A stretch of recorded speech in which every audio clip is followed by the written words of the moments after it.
Nothing adds as much beauty to a landscape as gorgeous flowers. When you see, buy, or receive flowers, dopamine is released and make you feel better. The ocean is very peaceful and has a beautiful blue color to it. However, it can be very dangerous in real life. You do not want to be caught up in something so beautiful yet scary at the same time. I actually just saw a video of a farmer who was talking about rainbows, taking a video of a rainbow, saying that at the end of the rainbow, there's no gold, it was a goat. Star is a massive glowing ball of hot gas that produces its own light and energy. I'm not talking about Dr. Buster's booty. No, I know, and I'm trying to remind myself of that. It's so close, though. Comments on why these people voted for forests are, first comment, forests are full of life and yet are also so calm and peaceful. And the second comment, in all caps, Tarzan. I'm picturing people in an age before electricity watching the sunset. Oh, you mean the first people? Where am I? What is happening? Help, I can't see. And it's just people bumping into each other. I think there was less spoken word and more...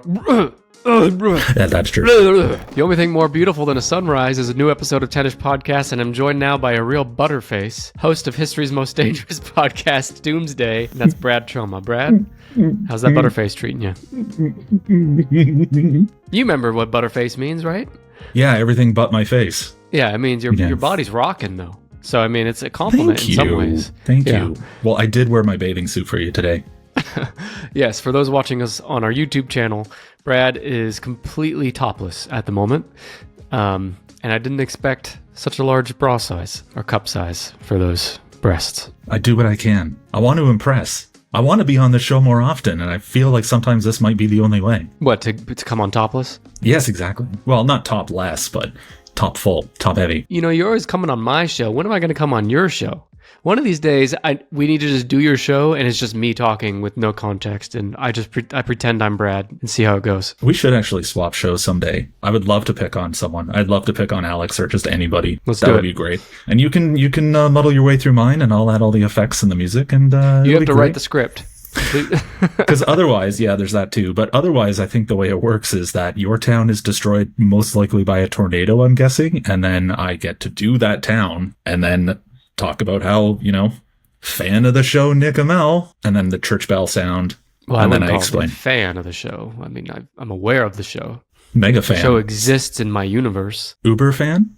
No. Giganta fan. I'm getting the tattoo. It's your face and it's going to say Giganta fan under it. Where do you want it? You know where I want it, Brad. I know. You know where I want it. The last time you were here, and you've been here quite a few times, but the last time and every time, in fact, we talk about genocide, blood, guts, death, murder. The most recent time was the most powerful empires, which of course includes a lot of wars and genocide. But during that discussion, we decided, you know what, the next time Brad comes on, let's take a break from the morbid, depressing shit, and let's do something happy. Let's do something uplifting, something beautiful, you might even say. That's what we're going to do today. So let me ask you a question. Brad, are there things in this world that you can just look at and observe, and just seeing that thing by itself can make you feel better, make you feel more at peace, happier, calmer? Do you mean besides like butts? Do you mean, so you mean like nouns? I guess, yeah. Yes, I'm going to say yes. Yes. Final answer. Okay, name something. Again, what besides butts. Besides butts. What used to really work on me was drier, fresh bedding or towels. Looking at that? No, looking at it getting closer as it envelops my body. Yes. Because I feel like you were going with the feel sensation when you were saying that. We're just talking about things your eyes see. If I raise my head like this and I look across the street, there is a 75-foot tall house being built right now. And if that thing was ever struck by lightning and just burst into flames, yes, you would see a smile that would require a dentist to get all these molars would have to be all exposed. Is the smile because you hate those people or because it just gives you a topic for your podcast? Oh no, I would never. No, actually I would do a 5-hour long episode where I just laugh and cry. No, there's no words spoken the whole time. Just laughing and the sound of crackling in the background. Maybe I'll put that on Patreon. I'd listen to that. I wouldn't actually. But I did listen to you engulf an entire hot dog for like a full 3 minutes on our episode 250 live stream. Good memory. Yes, that was a good time. Yeah, and I didn't have a garbage. I had a garbage, but I didn't have an airport garbage. But I really tried to do something for Brandon there. And I know he appreciated it. I know he was looking down, just nodding his head in approval. Chug. Oh, that hot dog.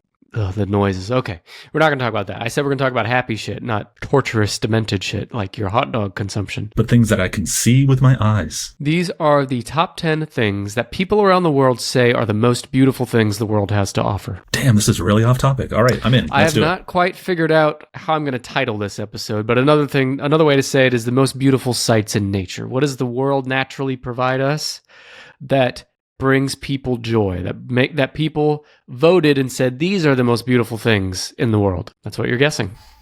Is that happy enough for you, Brad? Yeah, I think this should do. Okay. You can hear the smile in my voice. There's a big, like, too big a smile. Too big a smile. Pull it back. Every single other episode, the last one we did, which was about the empires through history, was the least bloody one that we had ever done. It was the one that guaranteed the most open casket funerals. So it was in our way our happiest. But this might actually be our literal people are turning this off already. I don't want to hear Brad talk about puppies. It's like I said this to Alex Johns on a recent episode where I brought him an episode that got him worked up. And I said, if I go to Idaho, I'm getting the potatoes. If I go to Maine, I'm getting the lobster. If I have Alex on, I'm going to make him. And if I have Brad on, that's usually the thought is I'm going to get Brad talking about death and dismemberment. But today we're going to go against the grain. We're going to get Brad smiling and tickled pink because he's going to talk about beautiful things in the world. I love it. Should I just start guessing randomly? No. God damn, Brad, can you fucking hold on a second? Jesus Christ. Now I'm all thrown off. I got to get my wits about me for a second. He's taking his glasses off. He's walking around the studio. He just punched his producer in the face. Oh, what are you doing? Well, that guy had Nick, breathe. Nick, breathe. Okay, I think I'm back. Okay, Nick is back. Okay, please don't interrupt me again. So, the top10s.com, they ran a poll and they asked their readers to upvote and downvote what they feel the most beautiful things to look at in the world. With hundreds of votes, we're going to go through their top 10. Obviously, this is not a scientific study, but I think this is generally like most people could agree, like, oh yeah, these are beautiful things. Well, it was collected over the internet, and the internet runs on electricity, and a science guy discovered electricity. So ergo I think that this is scientific. Okay. Brad says it's scientific. We'll go with it. This is everything in here is extremely generalized. Nothing is specific. Everything is a natural part of the world or universe. So, for example, number 11, which is not on this list, is mountains. Like, that's how general we're going. Mountains is the 11th most beautiful thing. I think I should be higher, by the way. There's very few things I'd rather look at than a mountain, personally. Again, except butts. But mountains are up there for me. But yes, so Brad, before you guess the top 10, is there anything you think is a safe bet to not be in the top 10? What do people probably not upvote as one of the most beautiful things to see in the world? Maybe dog food. I'm thinking more bugs. I was thinking like car parts. Yeah, I think also. I'm thinking along the lines of car parts, but I mean more generally, in close-up insects, like really close-up macro shots of insect faces, electrical burns. What else? Well, it kind of counts as a face. It's got orifices. No, I mean, you're right. It's not very, I can't remember the last time someone said insect face to me. So it just caught me off guard. What about geriatric intercourse? Well, again, it depends on who you're asking. Some people would say that's very beautiful. Right. Like the people participating, perhaps. But, well, Brad, I mean, you're not too far off from geriatric intercourse, from what I hear. I mean, what are you, 72? Yes. We age differently up here. You do. Okay, well, let's get to it. Give me a real guess for something beautiful. It's not a close-up macro shot of a bug face. Nick, I would never describe you as a bug. Are we talking about your smile? No. Is that on the list? Can it be an honorary? There's an argument to be made that it should be. I've been on the show, I think, 7 times now. I've seen you smile 3 times, and it's really nice, and I'd like to see you do it again someday. And I might actually like to be the one that causes this. Well, if you finally showed up at my front door like you've been saying for months now, maybe that would happen. But so far, you're all talk. I will take a healthy smirk any day. I'm on my way. I'll see you soon. Okay. But wait, can we do the show first? I guess we probably should. Yeah. Okay, good. All right, let's do it. So remember, mountains was your hint. Could I tell you that you said you would prefer to stare at boobs than mountains? No, butts. Excuse me, butts than mountains. What comes out of butts? sometimes. I don't know. I'll have to look that up. I can't. I don't know what comes out of butts. Well, I don't want to slow the show down, so let me just answer the question. Rainbows. I guess it depends on the butt. Some butts, yeah, I think that might be the case. Rainbows is on here. That's a good guess. What? I am gonna guess it's number 1. Why? Why do you think? Why are you so comfortable in that? Oh, no reason. I absolutely don't even think that's true. But I feel like my instinct was to say a rainbow. And I feel like people would probably have that same, whatever percentage of the population once asked would say, rainbow? That's true. That's good logic, but it gets it in the top 10, but not number 1. Number 5. 6. Very good. So Bradley, what is a rainbow? But other than, one could say it's one crest of a butt. One could say, the shape, I mean. But rainbows are actually not a butt crest. They're an optical illusion that occur when sunlight is refracted and reflected by water droplets in the atmosphere, and they take the form of a multicolored circular arc. And if you smoke enough marijuana, sometimes you can see 2 or 3 of them at the same time. I actually just saw a video yesterday of a farmer who was talking about rainbows, taking a video of a rainbow, saying that at the end of the rainbow was bullcrap, there's no gold, it was a goat.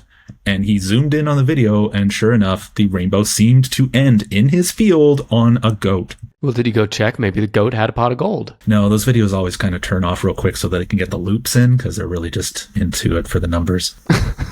Okay, I didn't expect this to take such a pessimistic view on content creation, but here we are. For each of these things in the top 10, you remember that website where I pulled this data from? The people that were voting on the most beautiful things could also leave a comment and write why they chose that as the most beautiful thing. And so I'm going to read at least 1 or 2 comments from each of those. So one person said, rainbows are beautiful spectrums in the sky. They appear after rain due to the crystals present in clouds, and the sunlight divides into 7 colors. I thought that was well stated. Now, rainbows are visually stunning and aesthetically pleasing. The vibrant colors and curved arc of a rainbow create a sense of wonder and beauty that many find uplifting. Rainbows are relatively rare, so seeing one can feel like a special, almost magical event. This rarity contributes to the sense of joy and excitement people feel. Maybe I'm an old curmudgeon, because when I see a rainbow, I'm like, I've seen it. Next, I don't give a fuck. Well, I'm an old curmudgeon, and I still to this day will jump up and click my heels together like I'm in some old movie every time I see a rainbow. Yeah, I think excitement is the word. Joy and excitement. I mean, when I was a kid, sure, but now I've been hardened. I've been calloused against the world, and there's just no free gold. No free gold. No, you know what? It's not even the gold I want. It's the leprechaun I want to see. I want to see a leprechaun. Yeah, good luck. Well, you can. There's five movies, 5 or 6 leprechaun movies you can watch, and there's another one on the way. The one is there really? Watch the one in space. That's the best because it's the worst. But I was going to ask you a question, Nick. Yeah. You know what it looks like to turn your head and see a rainbow. What do you think? The first people in history, I'm talking That's about. That's a good question. Do you think they took it as a omen of evil? Do you think they thought, I'm dead, this is the bridge to wherever? What do you think was going through their heads? Well, the first people to see a rainbow probably didn't even have language developed yet. And so they probably didn't have religion developed yet. And so they probably didn't have a concept of like an afterlife or gods or anything like that. So when they saw that rainbow, I'm guessing they thought, and then they went and shit on a rock. That's probably what. You would have, as a caveman, if the 2 of us were proto-humans sitting in the primordial fields of friggin' Oklahoma, and you were just going staring at just endlessly staring at this rainbow. I think once I had my fill, I would have just come up behind you and just chink chink grabbed on and started clapping together. Only the YouTubers. We don't have to be cavemen to do that. We can just still do that now. Damn it, I'm on kayak. I'll be there soon. Don't worry. But actually, we should probably finish the show first. Well, rainbows are often associated with positive symbolism and emotions.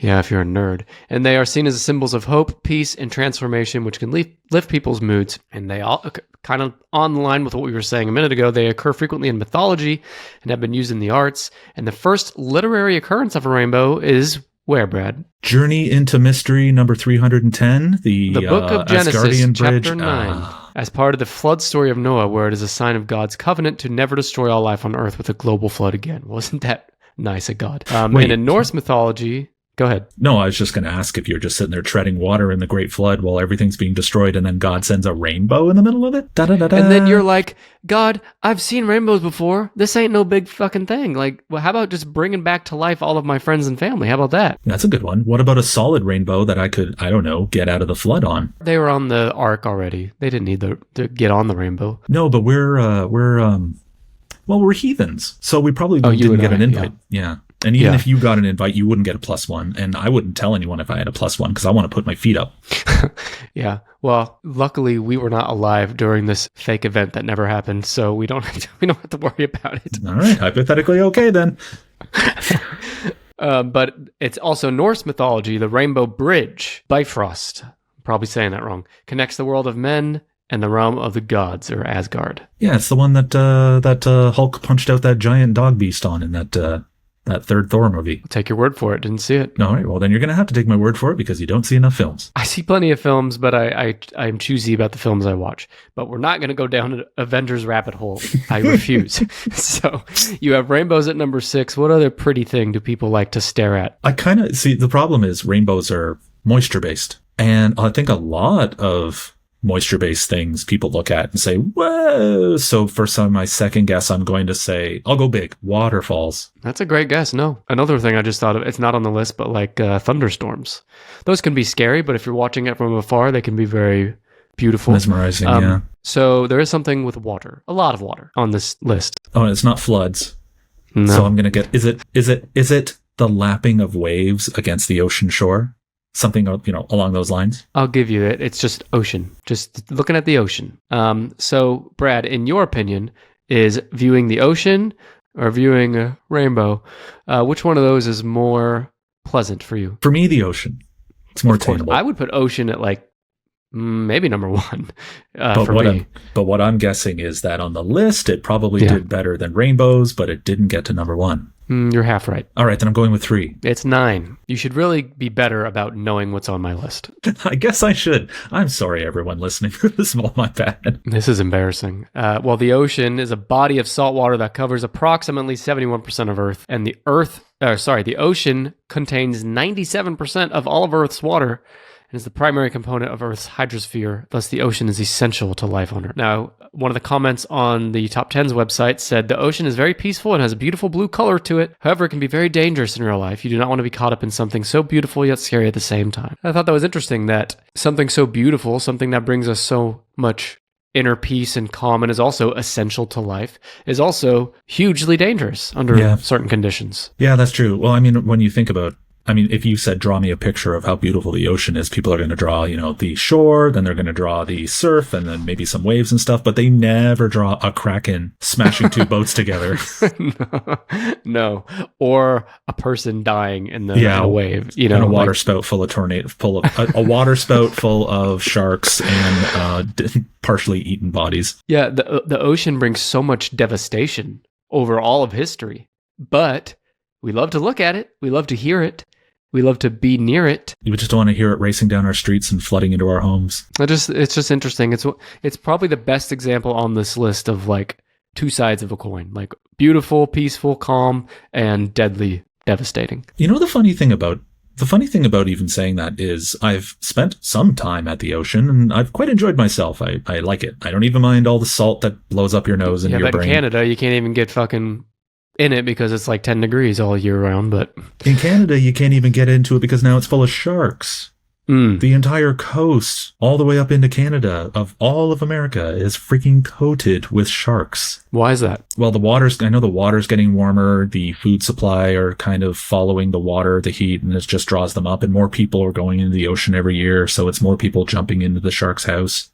You know what? I had a listener ask if I would send her some barf bags, because that's what I do for people. And I always write a note on the barf bag. She said, I specifically just want a barf bag for my 2 kids who are going to school. They're both going to school in Florida. And so I wrote to the one saying, hey, did you know that if you are within 6 feet of the shore, you're within 10 feet of a shark? How great is that? And watch out for predators, human and, marine life, and enjoy school in Florida. The weirdest statement you probably had from a guest is I write a lot of barf bags. I don't know if anyone's ever. Yeah, I've yet to get mine, by the way, but I was going to deliver yours by hand. Yeah, well, I'm waiting. I leave the door unlocked every night on the off chance that you show up. That's just great. Yeah, but you know what would fix the shark problem in the ocean? If all that water was actually peanut butter all this time, there's no way sharks would be around anymore. Unless the sharks evolved over time to live in the peanut butter, then that's a problem. Maybe a bigger problem. So with the peanut butter problem, though, you don't actually have to worry about sharks because sharks are constantly fed. They must have no appetite. I picture anything in living in a peanut butter medium, just and then maybe a couple hours later, moves it forward like 3 feet. 2 inches, whatever it is. Well, the whole food chain is disrupted then in that case. We got to rethink everything. And anybody who's a domino effect. And anybody who's allergic to peanuts is now off seafood. Well, they've probably been, what's the Darwin term for naturally selected out of there you go. the human race by this point. But yeah, we love our peanut allergen listeners. Is this a clue? You brought up peanut butter. I'm wondering if there's a clue in here. Is it a sandwich? Is number 2 a sandwich? Yes, Brad, number 2 is a sandwich. Oh my God, I am so good at this. Jesus Christ. No, but I'm going to tell you a few more things about the ocean. Did you know that looking at the ocean activates opiate receptors in the brain, releasing dopamine and its rush of reward? And we're naturally drawn to the aquatic hues, and people associate the color of the ocean with qualities like calm, openness, depth, and wisdom. We are beginning to learn that our brains are hardwired to react positively to water and that being near it can calm and connect us. So that's why the ocean's so great. See, on my show, the ocean collects people and then kills them. It's true. And not once has that ever occurred in a calm fashion. This thing says the ocean's calm. So all those people being killed by the ocean need to be a little more grateful when they're being killed by the ocean. What an opportunity. They can calm down and enjoy it. Okay, well, we're done with the ocean, and I think, let me double check, but I think we're done with water-based. Nope, there's one more water-based thing. Well, I wanted to ask if it was rain, because people are often calmed by the sound and the appearance of rain, but and I got a problem with those people, by the way, because sure, the rain can be calm and help you sleep, but that's it. If it's raining in the middle of the day, it's just a fucking annoyance. I gotta drive in the shit. I gotta walk in the shit. My dog won't go outside in the rain. It's just a constant headache. Brad, you see, I can find something to complain about with everything. You look out and you see your lawn and it's like, oh crap, I had it just the yellow I wanted and now it's friggin' I'm gonna have to cut this thing in a couple days. What do you think about people who love ice sculptures? Like of your dog pointing at the lawn in the rain. Is it ice sculptures? Did I get it? No, but if you take a step back and go broader, you're pretty close. Or what's the ice sculptures made out of? Labor? I mean, usually that's true, but not labor. Okay, so it's ice. Now it's not. Is it hail? No, not hail. Brad, who loves looking at hail? Is it glaciers? Do people love looking at glaciers? Oh, that's good, but no. But we're just talking about snow. Snow. Come on, you should know about snow. Canada is just one big snowball ice death trap. I mean, that's all it is there. There's nothing else in all of Canada. Look, I have my problems with snow. I'll get into it. But if ocean is 9 and rainbows are 6, then where's snow, Bradley? 24. It should be. It's way up here at number 4. So I was mostly right. Okay, 4. I'll take it. Snow is precipitation that forms when water vapor in clouds freezes and falls to the ground as ice crystals. And seasonal snow can cover up to 33% of the Earth's landmass, but this is not a permanent feature and mainly occurs during winter in the northern hemisphere. Only 12% of the Earth's surface is permanently covered in ice and snow, mostly in the polar regions. And look, these comments from the website, I pulled this from, kind of perfectly encapsulate my thoughts on snow. I have 2. The first one says, snow makes for beautiful scenery, especially when it sticks to trees. Okay, I'll give you that. But the second comment is, snow is a pain to shovel, but it's very beautiful. And that's me. Like, sure, snow's beautiful, great, but I don't want to shovel this shit. Yeah, you go outside and the snow is stuck to everything and you are looking at a painted version of nature and your natural environment that you're so used to, and you say, I approve, it's beautiful. And then you have a heart attack 7 minutes later because the snowplow keeps coming by and refilling up the bottom of your driveway, and you just keep shoveling, and then you're thinking about your bills, and your kids are screaming at you, and your dog won't go outside, and then your heart explodes. Man, tell me you're Canadian without telling me you're Canadian.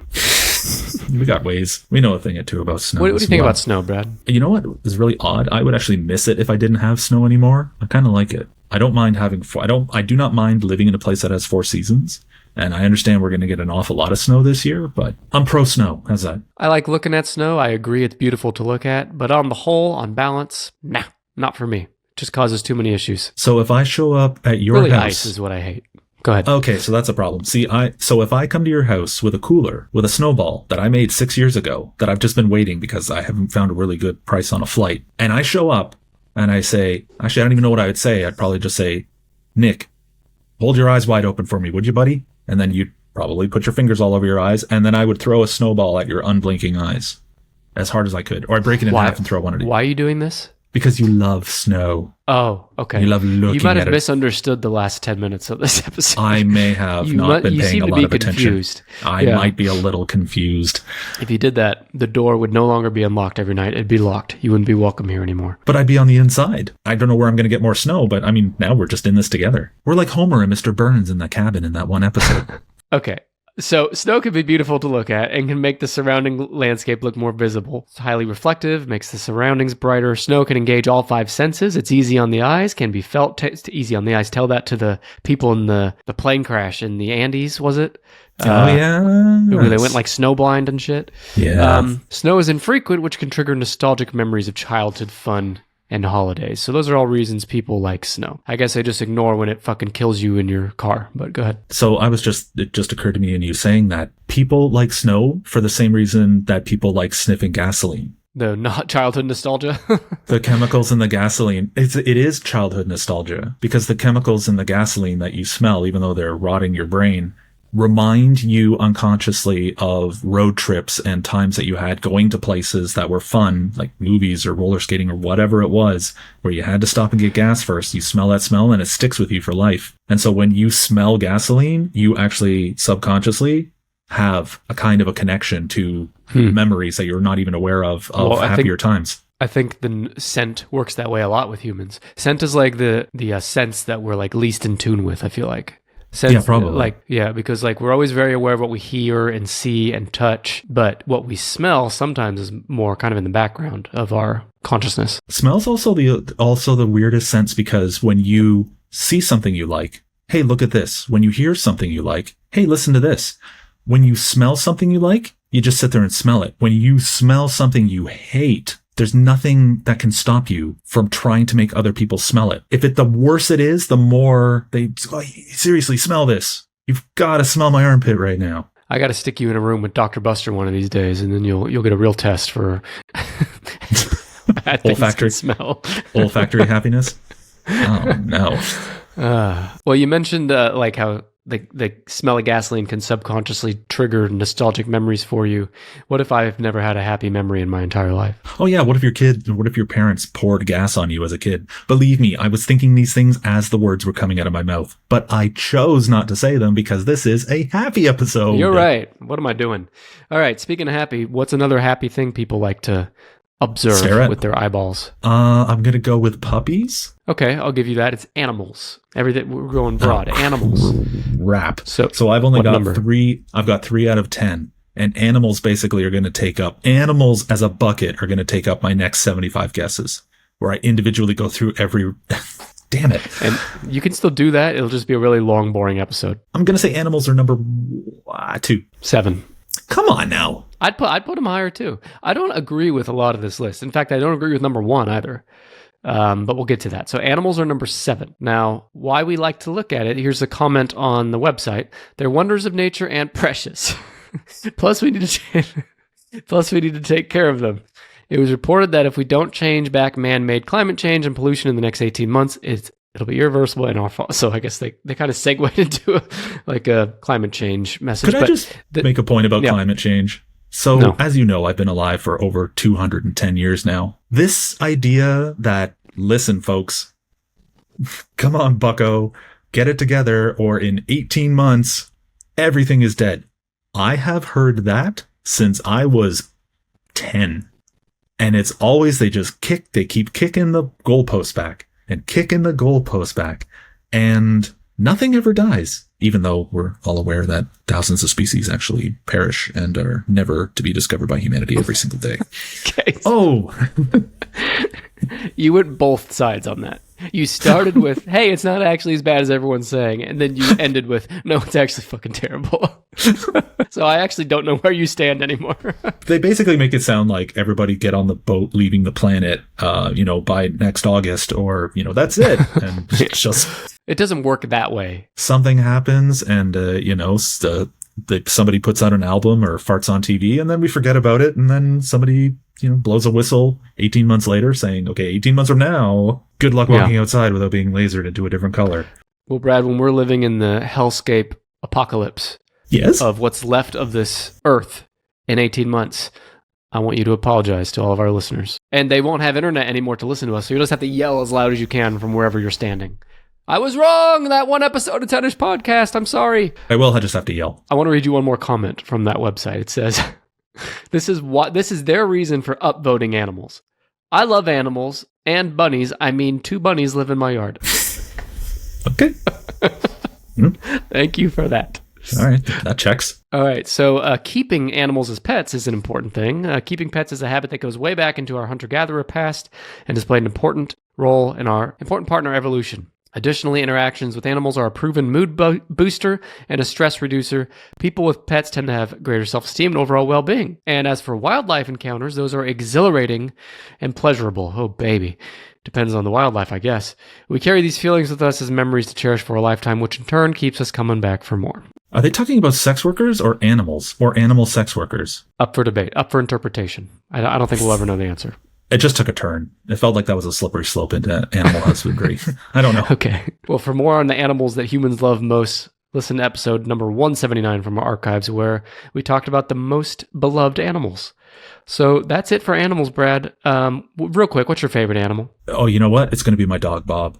I think if I took all of animal life from the first protozoa through to whatever's being born right this moment, my dog, Bob, is the most precious, wonderful, beautiful thing that I have. We love Bob. More than my own children, more than my spouse. I love Ratso. Ratso broke my heart. R.I.P. Ratso. It's R.I.P. Ratso. It might be time for that video to make the rounds again. Little Ratso. We won't get into it. But listen to our past episodes with Brad if you want a full history lesson on the life and times of Ratso. May he rest in peace. Okay, so you got number 9, ocean, which I'd put higher. You got number 7, animals, number 6, rainbows, and number 4, snow. Hi, I'm Alex Johns, and if you're anything like me, you need more. More what? Well, more Tennis Podcast, of course. We all know Tennis Podcast has well over 250 episodes, but there is actually way more than that. There are about 70 extra episodes of Tennis Podcast available right now that can only be heard as a Tennis Pod Plus member. These extra episodes cover everything from the top 10 highest grossing movies starring a cat, to the top 10 ways your house can kill you, to the top 10 most adorable Pokemon. There's also episodes that step away from list guessing completely, like when Nick and I covered the history of human sewage and sanitation, or when Nick and Brandon reacted to trending Urban Dictionary definitions. You can unlock instant access to all these bonus episodes, with more added every month, right now by joining Tennis Pod Plus. It's easy. If you're listening to me on Apple Podcasts, just tap the Try Free button at the top of our page on Apple Podcasts. If you're listening on any other podcasting app, then go to tennispod.com/plus. Signing up takes 10 seconds, and you can listen to these bonus episodes right on the very app you're already listening on. By the way, Tennis Pod Plus membership includes other perks too. All episodes are ad-free, you get episodes early before anyone else, and you can even get Dr. Buster's exclusive podcast, The Book Buster. Go to tennispod.com/plus to learn more and sign up for a free 7-day trial. That's tennispod.com/PLUS. What the hell's left? I'm trying to think. Dirt.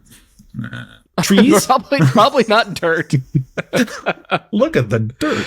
You'd be happy with dirt if you lived on the ocean. Maybe. You always want what you don't have, but what grows in the dirt? Plants, beautiful flowers. Beautiful Weeds. Flowers. Vegetables?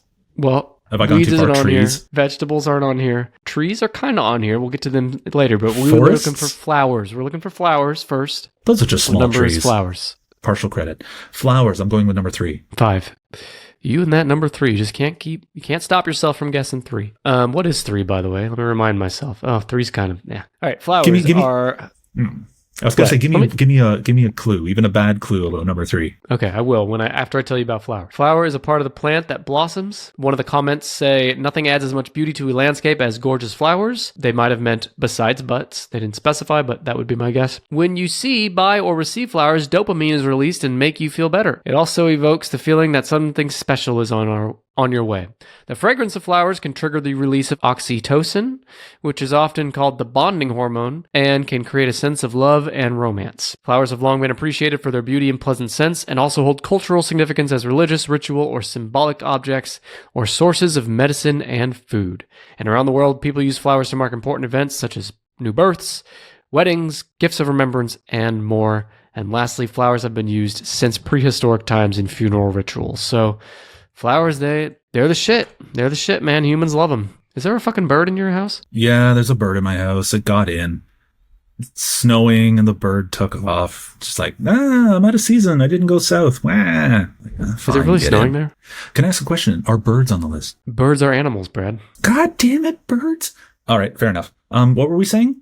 Oh, yes, no, it's not snowing here, but it's snowing in Calgary, I think, right now. Oh my God. So, fucking yeah, I know. Canada. Why do people live there? Exactly. Okay. Well, other than the free healthcare and all that. Okay, so you wanted a hint on 3. Oh, okay, I'll take a hint on 3. 3 is wait. not of... What? Could I take your 1 hint on 3 and turn it into 2 hints for 10? Okay. Wait, could I take my 2 hints for 10 and turn them into 1 hint on 8 and 1 hint on 3? Yes. But that's my final offer. All right, you're on. We're going to do 3 first. 3 is not of this earth. Oh! I'm staring at the sun. I can't see anything. Is it the sun? No, it's stars, catchy ass isn't beat. it? How have you not been on the fucking radio with that shit? Stars is on here, but not number 3. Number 3 is the moon, a full moon to be exact. Oh, what? Because you can just stare at the damn thing as long as you like without your eyes burning out of your head? What's wrong with that? Fine. No, fine. Hey, I'm not here to judge. I'm just here to guess. It sounds like what you're makes here to people judge. happy to look at. Well, okay, you know what? Fine, you dragged it out of me. Maybe I'm judging a little bit. If you look at the sky and you see trillions and trillions of stars, those trillions and trillions of stars are only in one direction that you're looking. If you looked all around the rest of the globe, you would see trillions and trillions of stars at any point in that sky that you look at. And the closest one to us takes like 80,000 years or whatever to get to. Except it's not true. The closest one to us is 90 million miles away. It's the sun. We have one of those trillions of stars. It's right here in our neighborhood. We're so freaking close. I think that's freaking astounding. Yeah, but you can't look at it really. Yeah, I know it's hard to look at. Believe me, I know it's hard to look at. And we can't really visit the thing either. Not in a meaningful way. We can't brand it. We can't laser a logo into it the way we can with the moon. So, okay, fine. If we get an advertiser to pay enough to sponsor it, we can probably find a way to chisel something in the side of it. Maybe a satellite that's really far away from it, but can shoot a laser into the side of the sun, you know? And I have an extensive background in graphic design. I'm very happy to Photoshop anything into the moon that any of your listeners might enjoy. Okay. You might need permission from NASA and the governments of the world, but those guys can pull off. Well, look, I said full moon is 3, but let's actually talk about stars first, because we were talking about the stars and I have some notes similar to what you were saying. Stars is number 2 on the list. Nice. And I think that's okay. I think I'm okay with it being number 2. Brad, a star is a massive glowing ball of hot gas that produces its own light and energy. I'm not talking about Dr. Buster's booty. No, I know, and I'm trying to remind myself of that. It's so close, though. Yeah, I know. And it can, just like the sun and the moon, it can kind of like, if it moves just right out of a cloud, it can like take up your whole field of vision.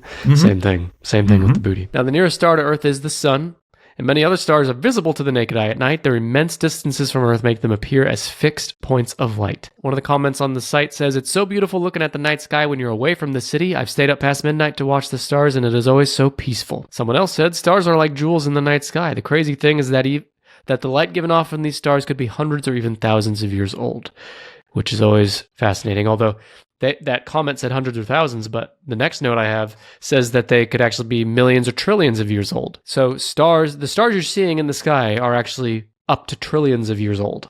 Could be dead by now. They're all in different positions by now. It's kind of a weird one. Stars are held together by their own gravity, and only a very small percentage of the tens of billions or trillions. No, tens of billions of trillions. That's a huge number. That's a of stars weird in the number. observable universe are visible to the naked eye. Nick, do you know how many zeros would be in that estimate there? I don't, do you? No, God, I could do the math, but I'm not going to because this is a happy show. Yeah, math. Is there anything worse than math? God damn. Not that I'm aware of. It's not on the list, is it? It's not number 1, is it? Can you imagine? I'd quit the show. Probably goddamn number 8. Math. Well, stargazing is a great way to experience nature, explore science, and ponder history because, again, every time you look at a star, you're looking at something in the past. It is a resource that humans throughout time have looked to as both a mode of navigation and a realm for the spiritual.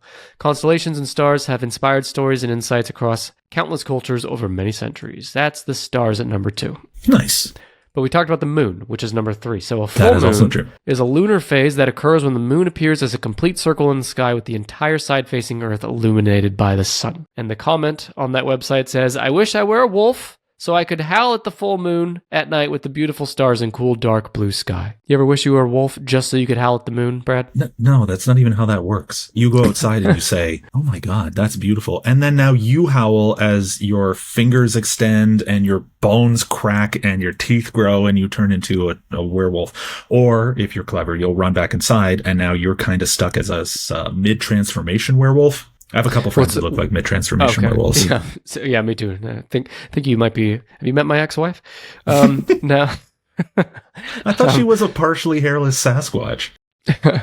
Or you call him Big Feet? I don't know for sure.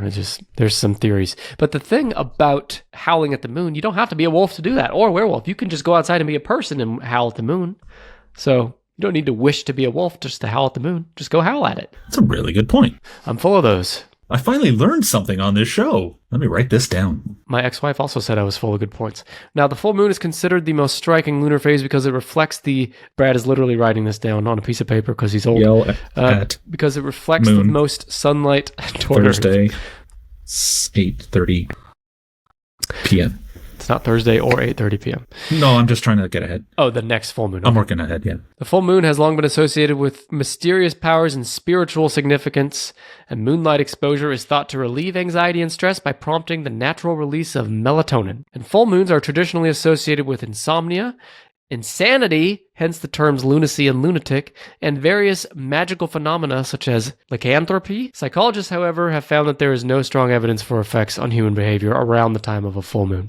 I want to do a show with you, and I don't know what the topic would be, but I'd like to do a show with you with where all the descriptions that we are forced to read through it are almost entirely composed of words that you've never seen before and have to kind of guess your way through. And it'll be our first 7-parter. This is our 277th episode. And in those 277 episodes, over 6 years long, the most I hear from listeners is not a feedback about, hey, that was a great episode, that was a bad episode, or hey, have you ever thought about doing this, or hey, love that guest sidekick host. No, the thing I hear most is, hey, that's not how you pronounce that fucking word that you said right there at that one part of the episode.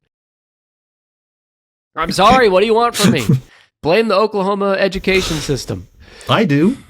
We all can. Oh my God, there's your t-shirt idea. Tennis podcast, blame the Oklahoma education system. There's your t-shirt. By the way, I am legitimately looking for a t-shirt designer for some new designs. So if you're a designer looking to make some money and put some designs on our shop, hit me up at tennishpod@gmail.com. It's good for the radio audience. I'm holding up a thumb. Yeah. Okay, so you just need number 10, 8, and 1. Okay, sure. Seriously, the topic is things that make people happy that they observe with their eyes. 2 of the 3 you're missing have to do with the sun, but they're not the sun. And one of the things you're missing have to do with an earlier guess you said, which is trees. Is it fire? Oh, wait, is it literally fire? No. Oh, okay, fine. But fire apparently has this transformative calming effect. It's like hypnotizing for people. Yeah, it's kind of like the ocean, right? Like the ocean's beautiful, but also dangerous, and so are fires. How many people, well, just all the people that have died or been maimed by fires over the years, especially the people that were first cultivating fires. Ooh, baby. A lot of lessons learned. That's not part of my gene pool.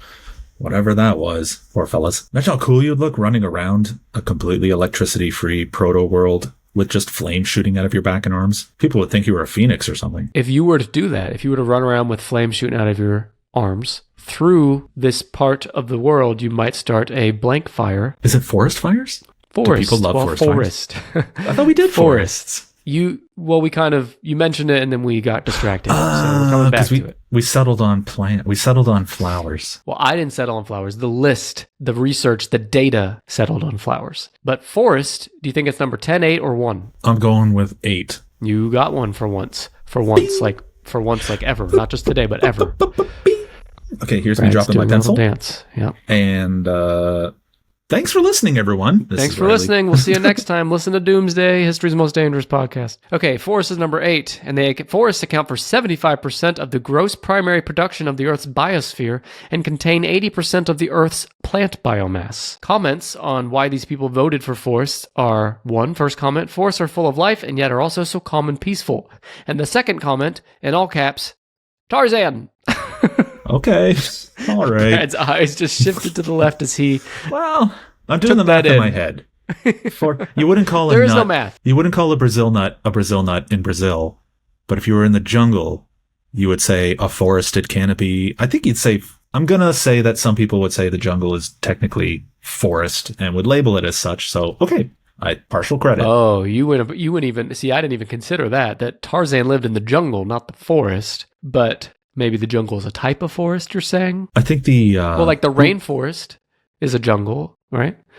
Yeah, but I mean, any story that you hear about people in the jungles are always, I fell out of a plane, I had to dig maggots out of my legs with gasoline and a knife, and it's always I was bit by this or strangled by that, or somebody shot me with this, or a logger cut off my foot. So I tend to think of them more as a frightening experience than a transfixed experience. Maybe if you send a drone to just sit in one, but to literally sit in a jungle, I feel like is just to invite disease and blood loss and...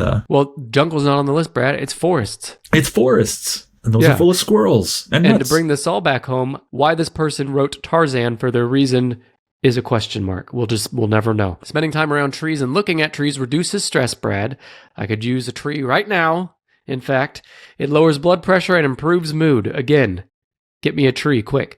Numerous studies show that both exercising in forest and simply sitting and looking at trees can reduce blood pressure as well as the stress-related hormones, cortisol and adrenaline. Deforestation threatens many forest ecosystems, and deforestation occurs when humans remove trees from a forested area. Most deforestation today occurs in tropical forests, and the vast majority of this deforestation is because of the production of 4 commodities: wood, beef, soy, and palm oil.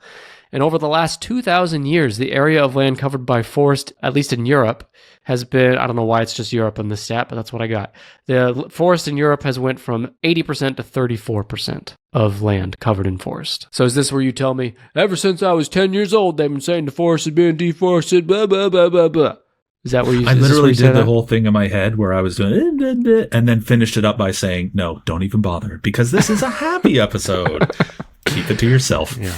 Has this been happy? I guess I'm not sure. It's been happier than most. Yeah, well, I'll give you that. You couldn't even fill up a cup with the amount of blood that we have shed in this episode. That's impressive. Well, you did, even when we were talking briefly about jungles, you went on about digging maggots out of your leg with a knife. So, there's been little tidbits here and there that have been sprinkled throughout this episode of gore and blood and violence. The thing is, in the jungle, it's actually can be quite cold. So when hypothermia sets in, blood tends to not want to travel out into the extremities. So you can dig around with a knife inside your leg without a lot of blood loss because your body's trying to keep it in your core. But this is a happy episode. This is a happy episode. So Speaking it's really of happy, cup full of maggots, no blood. Happy episode. No, down the hatch with the maggots. There you go. Get your protein. Get your protein. You just need 10 and 1, and they're both extremely related. In fact, you might even say they're the opposites of one another. Oh my God. What is the opposite of something else that people like and they still like it? Is it us? It's bug faces. Macrotic photos of bug faces. And the opposite, which is, I don't know, bug butts. Far off shots of cat faces. Is it babies? No. That would probably fall under animals. Is it balloons? No. Is it candy? My hints so far have been, it has to do with the sun, and they're the opposites of each other. Those have been my hints. That's great. Okay, let me think. And you vote babies and candy. All right. Is it sunburns? Is it... What does it do in the morning and then at night? Oh my God. Is it literally the sunrise and the sunset? Yeah, that's 10 and 1. So which is which, Brad? Let's see if you can get them. Which one is more beautiful? I accept the analysis that those are beautiful things that people should appreciate. I'm going to guess. Ready?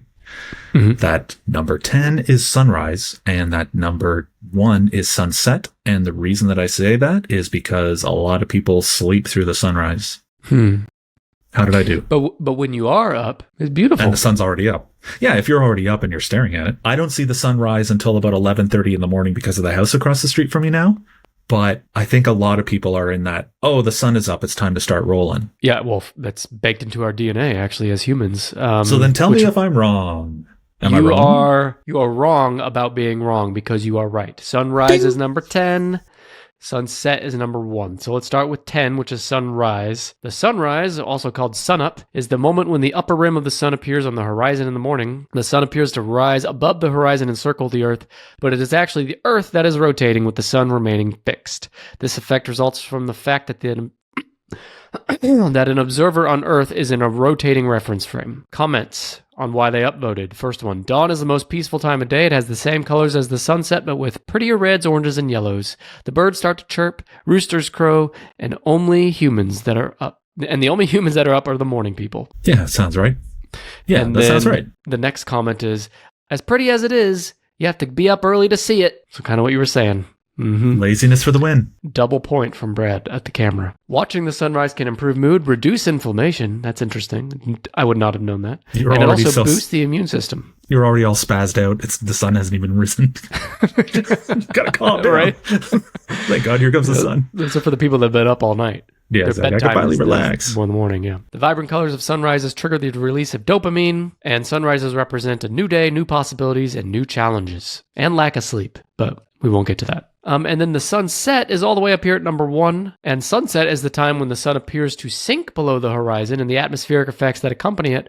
It occurs due to the Earth's rotation and happens roughly once a day. When the sun sets and it starts to get dark, you usually get this beautiful mix of red, vibrant orange, pink, and blue in the sky. It is simply wonderful. And like you were saying before, our ancestors relied on the changing light of the sunset to signal the end of the day when it was time to prepare for rest and seek protection. Dopamine is released in our brains when we see a gorgeous sunset. And lastly, watching a sunset can improve well-being, increase life happiness, and encourage generosity. I'm picturing people in an age before electricity, and I'm picturing them watching the sunset, and I'm picturing them saying, wow, that's beautiful. I feel, my cerebellum is whatever. Cerebellum. Okay. But then I picture them immediately just, where am I? What is happening? Help, I can't see. I think I'm blind. And then someone else is like, I think I'm blind too. That saw. Yeah. Yeah. And they're like, who even said that? Where do I live? How do I get there? I can't see. Help. And it's just people bumping into each other. I think there was less spoken word and more. Yeah, that's true. Subtitles. It was just subtitles. When you bump into people, you're immediately killing them with a club. It is an interesting thought experiment, Brad, of what the first people, they must have thought they were going blind. But that would have had to have been their first day. Because it doesn't work that way because they started as children and by the time they're sentient, they're it's already baked into their day. Unless they had really overprotective parents. Yeah, kept them in a cave their whole life. The first helicopter parents. They just wouldn't let them do anything. Yeah. Well, Brad, I'm going to go through this top 10. I want you to tell me, as I go through each one, you either agree or disagree that it belongs in the top 10. Altogether or just in the position that it's in? Altogether. Okay. Yes, I would bump this out of the top 10. And then at the very end, you'll tell me what your personal number 1 is, okay? Oh, God. All right. All right. Number 10, sunrise. Sure. Number 9, ocean. Yes, vetted. Number 8, forest. Yep, that makes sense to me. Let's do it. 7, animals. Yeah, but that should be higher in the list. But yes, obviously. Agree. 6, rainbows. Boring. Yes. Well, yeah, okay, fine. They don't jump around or change colors, but... Well, technically they do change colors, but they don't jump around, you're right. And there's no damn leprechauns. Show me the leprechauns. Goddamn leprechaun. Number 5 is flowers. Sure. Know what? Bounce flowers out of there. Yes, they're beautiful. Yeah. Yes, people enjoy them. But flowers kill over 18.5 million people every year from allergens. Is that a real number? And stem injuries.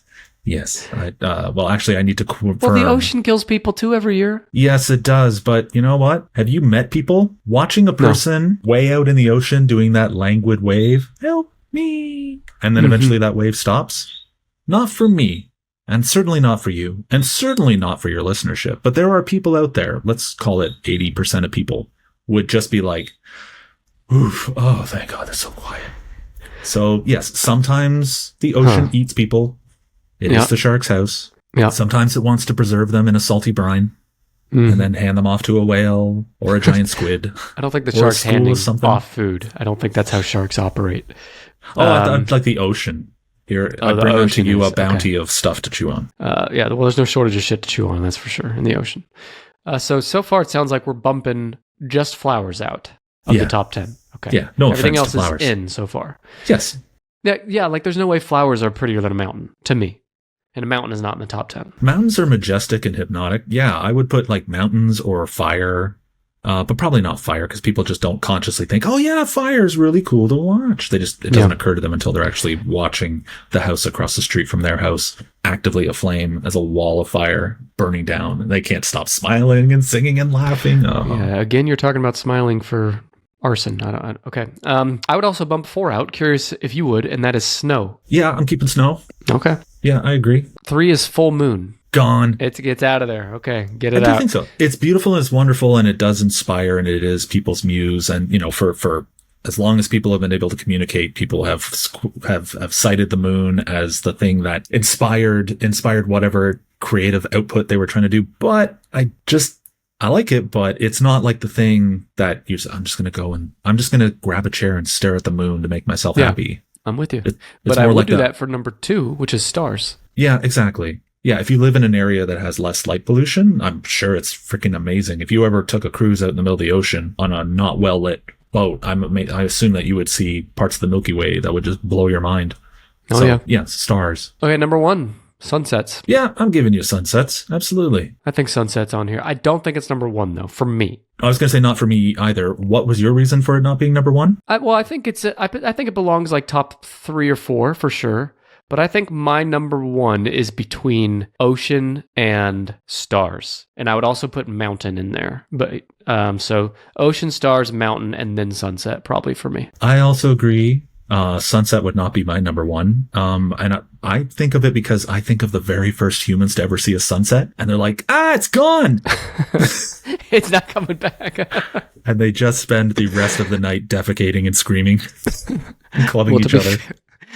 To be fair, they're going to do that every night in the future when they see the sun comes back, too. And then when the sun rises and all of the serotonin is being released and all of the other the negative neurotransmitters are being like patted down and their cerebellum is excited again, then they're like, oh, I'm happy again. Thank God. I thought that was gone. You know what's more beautiful than all this shit? Your podcast. Doomsday. Oh my goodness. History's Most Dangerous Podcast. Tell our listeners how to find it. Oh, seriously, the easiest way to find History's Most Dangerous Podcast is by looking up History's Most Dangerous Podcast, because when you name a podcast something like Doomsday and you realize, what in the hell were you thinking? So yes, it is literally History's Most Dangerous Podcast. We explore the most bizarre, the most insane and awe-inspiring, but largely forgotten or unheard of disasters from throughout human history and around the world. I do strongly recommend Doomsday History's Most Dangerous Podcast, soon to be hosted perhaps by Nick Emel in a podcast swap. We'll see. If that doesn't get people on board, I don't know what will. Yeah. You can listen to that podcast anywhere you listen to this podcast, and there's also a link in the show notes. Oh, Bradley Choma.